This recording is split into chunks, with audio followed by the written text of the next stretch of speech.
During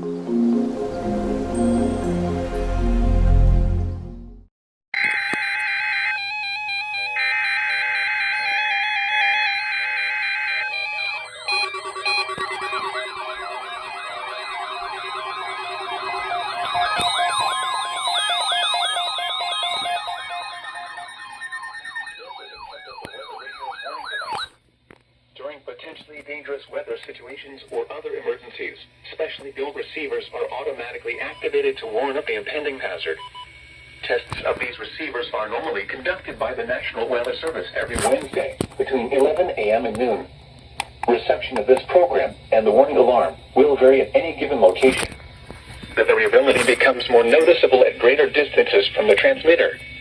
To provide the most consistent warning service possible, the warning alarm will be activated for warnings, selected watches, and other environmental emergencies affecting the following North Carolina counties: Alamance, Alexander, Allegheny, Anson, Bertie, Cabarrus, Caswell, Chatham, Davidson, Davie, Durham, Edgecombe, Forsyth, Franklin, Granville, Greening, Guilford, Halifax, Harnett, Hoke, Iredell, Johnston, Lee, Martin, Montgomery, Moore, Nash, Northampton, Orange, Gerson, Pitt, Randolph, Richmond, Rockingham, Rowan, Scotland, Stanley, Stokes, Surrey, Union, Vance, Wake, Warren, Wayne, Wilkes, Wilson, and Yadkin. The warning alarm will also be activated for the following counties in South Carolina: Chesterfield and Marlborough, and the following counties in Virginia: Brunswick, Carroll, Floyd, Grayson, Henry, Mecklenburg, Patrick, and Pennsylvania.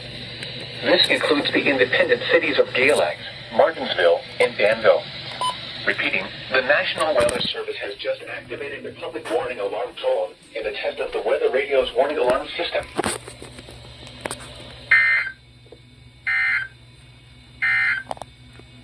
The forecast.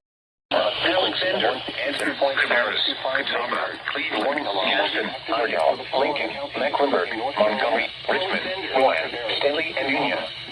In South Carolina, Cherokee, and York, Lincoln, Mecklenburg, Weather Radio. All hazards for an alert test. All hazards for an alert test. The Charlotte, North Carolina climate summary for yesterday, June 30th, 2026. June 30th. Yesterday's high temperature of 92 degrees occurred at 4:53 p.m. The normal high is 90. The record high is 104 degrees, which was set in 2020.